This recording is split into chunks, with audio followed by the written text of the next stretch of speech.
अस्सलाम जी, मेरा नाम डॉक्टर काशिफ अजीज़ अहमद है। मैं इस वक्त लाहौर जनरल अस्पताल और अमीरुद्दीन मेडिकल कॉलेज में एसोसिएट प्रोफेसर के फ़राइज़ सर अंजाम दे रहा हूँ। आज मैंने आपसे बात करनी है, वो एक इम्पोर्टेंट टॉपिक पे मैंने बात करनी है। काफ़ी सारे मेरे स्टूडेंट्स, काफ़ी सारे मेरे और व्यूअर्स मुझसे आके ये पूछते हैं कि जो आजकल एक जो कोरोना वायरस का एक वबा का ख़तरा है आने का, उसके बारे में लोग बड़े डरे हुए हैं और बड़ा लोगों को ख़तरात हैं उसके बारे में। पहले मैं ये आपको बता दूँ कि कोरोना वायरस नया नहीं है। कोरोना वायरस एक ग्रुप ऑफ वायरसेस होते हैं जिनकी शक्ल अगर वो माइक्रोस्कोप के अंदर आप देखें तो वो ताज की तरह लगते हैं, तो इसलिए कोरोना वायरस कहते हैं। तो ये पहला वायरस नहीं है। इस तरह के और वायरस भी पहले आ चुके हैं, जो पहले सार्स के नाम से या फिर वो जो middle east respiratory syncytial virus के नाम से बीच में आते रहते हैं। ये बीच में पहले भी आते रहे और हमेशा किसी हद तक ख़तरनाक इसलिए होते हैं कि ये आपकी चेस्ट को या आपके जो लंग्स होते हैं उसमें इन्फेक्शन करने के बाद आपको बंदे की हालत को सीरियस कर सकते हैं। इस वाले का जो नाम है, जो अब जो चाइना से आ रहा है बीच में, उसका नाम नोवल कोरोना वायरस रखा है उन्होंने, क्योंकि ज़रा डिफरेंट म्यूटेटेड किस्म का वायरस है ये। वायरस का मैं आपको बता दूं कि सारे वायरसेस का जो हमेशा जो वेक्टर होता है, जो स्टेइंग एरिया होता है, पहले वो एक जानवर ही होता है। अब कोई सा वायरस देख लें, अगर आप एड्स का वायरस भी देखते हैं तो पहले वो बंदरों में शुरू हुआ था। इसी तरह डेंगू भी एक वायरस है, वो एक मच्छर के अंदर होता है।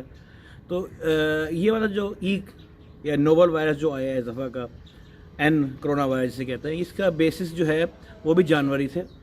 कुछ लोग कहते हैं सांप, और इस तरह के रेप्टाइल्स जो है वो कैरी करते थे। कुछ स्टडीज़ ये भी हैं कि जो फ्रूट बैट चमगादड़ की कौम है, टाइप है, ये उससे फैला है। वट एवर, इन दोनों जानवरों में से किसी एक ही ने कैरियर किया था। उसका ये होता है कि इसका पहला जो होता है स्टेप, वो एक जानवर से एक इंसान को लगने का स्टेप उस वक्त होता है कि वो आदमी उस जानवर के बहुत करीब हो, उसके साथ उसको पाल रहा है, इसको उठा रहा है, इसके थूक से उसका कनेक्शन हो रहा है। या फिर कुछ जैसे आपने और वीडियोस देखी हुई होंगी फेसबुक पे, इस पर इन्होंने दिखाया हुआ है कि लोग चमगादड़ का सूप पी रहे हैं। It can happen with that also. एक दफ़ा जब वो एक जानवर से इंसान में लग जाए तो ये चेंज होके लगता है इंसान को, और उसके बाद ये इंसान से इंसान में फैलना शुरू है, तब जाए ख़तरनाक होता है। तो ये वायरस जो अब जो चाइना वाला है, उसका ये मसला है कि अब वो ये इंसान से इंसान फैलना शुरू हो गया, तो उसकी वजह से ख़तरात है बीच में। ज़ाहिर सी बात है, ये हर तरह का जो भी फ्लू का वायरस होता है, इस तरह का इन्फ्लुएंजा के सिम्टम्स वाले सिम्टम्स होंगे। तो पहले आपको बता दूँ सिम्टम्स क्या हैं। सिम्टम्स जो मैं आपको ये बता रहा हूँ उसमें ये होता है कि नज़ला ज़ुकाम की तरह के नज़ला आता है, नाक बहती है, खांसी होती है, आँखें बहती हैं, जिसमें कमज़ोरी होती है, बुखार होता है बंदे को, और खांसी वगैरह शुरू हो जाती है, और सांस लेने में तकलीफ़ भी कई दफ़ा होती है। तो ये तो उसकी नॉर्मल सिम्टम्स हैं। इसके अलावा और सिम्टम्स भी हैं, सिर्फ यही नहीं है। पेट में भी दर्द हो सकता है, पखाने भी आपको लग सकते हैं, पतले पखाने आने शुरू हो जाते हैं, कमर में दर्द शुरू होना शुरू होता है, पेशाब करते हुए जलन शुरू होना शुरू हो जाती है, कमर में और गुर्दे की जगह पे दर्द होती है, आंखों से पानी आके आंखें लाल होना शुरू हो जाती हैं। तो ये बहुत सारी तरीके से ये मैनिफेस्ट कर सकता है, शो कर सकता है। तो ये ज़ाहिर सी बात है वायरस है, तो अब नई चीज़ है, हर चीज़ का इलाज आना ज़रा मुश्किल होता है। तो वायरस का वैसे भी कोई इलाज नहीं होता, सिम्टोमेटिक ट्रीटमेंट ही होती है, और एंटीवायरल्स किसी हद तक फ़ायदा देती हैं। और जहाँ तक मेरा अपना ख्याल है कि ये डेवलप होगा तो कुछ एंटीवायरल्स ऐसी होंगी जिसमें मददगार साबित होंगी। अभी फ़िलहाल के लिए कोई ख़ास वो सिम्टोमेटिक ट्रीटमेंट होती है, सपोर्टिव ट्रीटमेंट होती है। अगर बंदे को जो कुछ भी होता है, अगर उसको सांस की खराबी है, तो बहुत ज़्यादा ख़तरनाक सांस भी जाता है, तो उसको वेंटिलेटर की ज़रूरत पड़ सकती है। तो ज़ाहिर सी बात है अभी इलाज के मौके कम है, तो इसमें एक हल ये होता है, जैसे हमेशा से आपने कहावत सुनी, prevention is better than cure. आप इसको होने ही मत दें। तो अब होने का ये मसला है कि हर चीज़ आपके काबू में नहीं होती है, मगर कुछ चीज़ें ऐसी जिनको आप काबू कर सकते हैं। अब आपने जैसे अगर आपको ये देखते हैं कि आपका कोई मरीज़ आपको नज़र आ रहा है, वो ये बीमार है, उससे दूर रहें। इसके अलावा अपने आप को जो है तरीके होते हैं, हाथ वगैरह साफ़, हाथ सैनिटाइजेशन बड़ी अच्छी होती है, उसको आप संभालें प्रॉपर तरीके से, हाथ धो के चीज़ों को इस्तेमाल करें तो इन्फेक्शन नहीं लगती। क्योंकि इन्फेक्शन लगने के तरीक़ों में ये भी होता है कि ये इन्फेक्शन फैलता किस तरह है, ये मैं आपको एक दफ़े बता दूँ कि एक बंदे दूसरे बंदे के लिए खांसी करने से, उस बंदे का बातचीत करने से तो कुछ नहीं होता। खांसी करे या फिर अगर थूक की उड़ रहा है जहाँ पे, वहाँ पे उससे फैलता है ये डिज़ीज़। उसकी अगर आप टिश्यू पेपर या उसका तौलिया यूज़ कर रहे हैं, इसमें उसकी बॉडी फ्लूइड्स लगे हुए हैं, तब हो सकता है। मियाँ से बीवी को ज़ाहिर सी बात है कि इंटीमेट होते हैं, if you kissing somebody or you're even kissing on the cheek भी जो है ना, ये कर सकता है बीच में, क्योंकि ज़ाहिर है वो वायरस के सलाइवा में और उसके स्किन पे फैला हुआ होता है। इसके अलावा जो बंदा जहाँ जाए वो छींकेगा और हाथ लगाएगा अपना मरीज़, अगर आप सर्विस को भी हाथ लगाते हैं तो वहाँ से भी वायरस आपको पकड़ सकता है। यानी अगर किसी ने मेज़ को या किसी चीज़ को हाथ लगाया हुआ है तो अगर आप वहाँ पे हाथ रखते हैं तो आपको वायरस आपके ऊपर आ जाएगा और आपके हाथ पे लगता है, फिर आपको अपने नाक मुंह पे हाथ लगाते हैं तो उससे आपको नाक में उसमें चला जाता है। फिर ये मामला आता है कि आपने इसमें जो आपने जो केयर करनी है अपनी, वो आपको बचाएगा। तो सबसे पहले हाथ है हैंड सैनिटाइजेशन। अच्छा, हाथ धोने का तरीका ये मैं आपको, लोग हाथ धोते हैं सिंपल कि भाई गए अंदर हाथ धो लिया ख़त्म। हाथ एक प्रॉपर तरीके से आपने धोना है। इसकी मैं एक पिक्चर भी साथ लगाऊंगा, वो भी अब देखते रहेगा। बीच में मैं जो कुछ बातें कह रहा हूँ सिम्टम्स लगाया कि उसमें मैं आके वो पिक्चर्स भी लगाता रहूँगा ताकि आप देखते रहें, अगर आप स्टॉप करके वीडियो देख सकें। तो हाथ धोने का तरीका ये होता है कि सबसे पहले आपने अपने हाथ लेने, जो भी आपने लिक्विड डाल के उसको पहले आप ऐसे करें। इसके बाद करने के बाद आपने हाथ ऐसे धोने, ठीक है।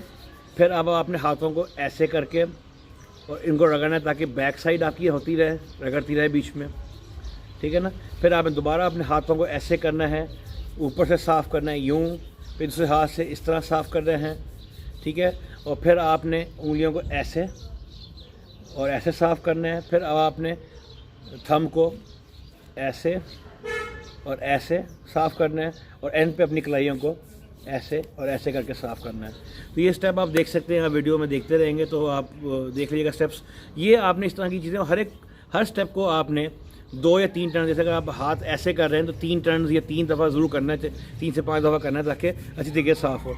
इस तरह रब कर रहे हैं तो 3 से लेकर 5 दफ़ा करना है, ऐसे करना है तो 3 से लेकर 5 दफ़ा करना है ताकि आपके हाथ सही तरीके से साफ़ हो। दूसरी बात यह है कि जब अगर ये वबा फैलती है तो आपने मास्क वगैरह यूज़ करने हैं। तो जो सिंपल मास्क जो होते हैं ये बड़ा सस्ते होते हैं, ये मेरे ख्याल में 1000 रुपये के मेरे ख्याल में ये 200-300 मास्क आ जाते हैं। तो इन मास्क में 2 एरियाज़ होते हैं। एक एरिया आगे वाला होता है, ये वाला जो होता है वाटर प्रूफ, थोड़ा सा ये जो है ना, ज़रा हाथ आगे देखें तो प्लास्टिक का होगा। और पीछे जो पिछला वाला हिस्सा होता है वो होता है इसका व्हाट यू कॉल इट, कपड़े वाला। तो ये आगे वाला हिस्सा इसलिए होता है कि आपने आगे पहना होता है कि जो किसी और के जो पार्टिकल्स खांसी या थूक के होंगे वो, चूँकि ये वाटर प्रूफ है, उससे अंदर ना आए। और यहाँ से आपका पीछे वाला जो आपके अपने हो यहाँ पे अब्जॉर्ब होते हैं। तो कुछ मास्क जो होते हैं, अब ये वाला तो डिफरेंट है कि उसका बाहर का रंग और उस पर थोड़ा सा फ़र्क है। अमूमन ये होता है बाहर ज़्यादा ग्रीन होता है, अंदर की तरफ वाइट होता है। जो वाइट वाला हिस्सा आपने अंदर की तरफ रखना होता है और जो ग्रीन वाला हिस्सा है वो बाहर की तरफ होता है। फिर आपने उसको बांधना है तो आपने ऐसे करके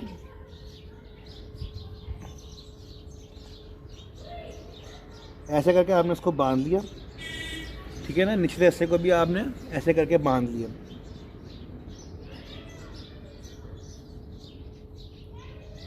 ठीक है। अब इसमें ये होता है कुछ लोग जो हैं जब मास्क को इस्तेमाल कर रहे होते हैं तो उन्होंने या तो मास्क ऐसे किया हुआ होता है, ये भी गलत है क्योंकि आपकी सारी नाक के डिस्पोजल तो बाहर भी जा रहा है और अंदर भी आ रहा है। कुछ लोगों ने मास्क यहाँ तो ठीक किया होता है, नीचे से ऊपर किया हुआ होता है, यूँ किया हुआ होता है, बात करने में आसानी हो। तो ये भी पूरा आपका ये नीचे से थोड़ी के नीचे तक बिल्कुल बंद हो, तब टाइट कर बंद करना है। और नाक आपकी बिल्कुल कवर हो, आंखों तक पहुंचा हो सारा, तब जाके ये आपका वो सही होगा। इसमें फिर आप जब बाहर के लोगों की जो सिक्रीशन होंगी वो यहाँ रुक जाएंगी, जो आपके भी सिक्रीशन है वो अंदर रुकती रहेंगी और आप यूज़ कर सकते हैं। तो मास्क आपने इस तरह पहनना है, ठीक है ना। और एक दफ़ा मास्क पहन के जब आपने एक दिन निकाल लिया या 8 घंटे निकाल लिए तो आपने मास्क चेंज कर लेना है, नया ले लेना है। तो और फिर जो है ना उसको दोबारा उसको प्रॉपरली डिस्पोज ऑफ भी करना है। जब आपने कर लिया इसको करके आपने जो अस्पतालों में तो जगह जगह बन जाएंगी जहाँ पे खास ड्रम्स होते हैं, इसमें कंटेमिनेटेड मटीरियल फेंकना होता है, वरना ऐसी जगह पे डालें जहाँ पे कोई और लोगों का हाथ मत जाए इसमें। या कोशिश करें कि थैले के अंदर बांध के, प्लास्टिक के थैले में उसको टाइट करके बांध के फिर कूड़े में फेंकें। तो एक तरीका ये होता है। तो इसमें यही है कि मेन कि प्रिवेंशन आपने करनी है। अगर इस तरह होता है तो मास्क पहनिए, हाथ अपने सही तरह धो के, जब भी बाथरूम में जाएं तब हाथ धोने, बाथरूम से फारिग होने के बाद, खाना खाने से पहले हाथ धोने, कहीं बाहर जाके फिर के आते हैं तो वापस आके हाथ धोने, किसी भी वक्त पानी भी पीना हो हाथ में करना है तो आप में धोने। इसलिए हमारा मज़हब बड़ा अच्छा है कि अगर हम वज़ू करते हैं, अगर हम सही तरीके से वज़ू करें तो वो आप ये देख रहे हैं कि सारी चीज़ें तकरीबन वैसी होती हैं जैसे हमने आपको बताया हुआ हाथ करने का।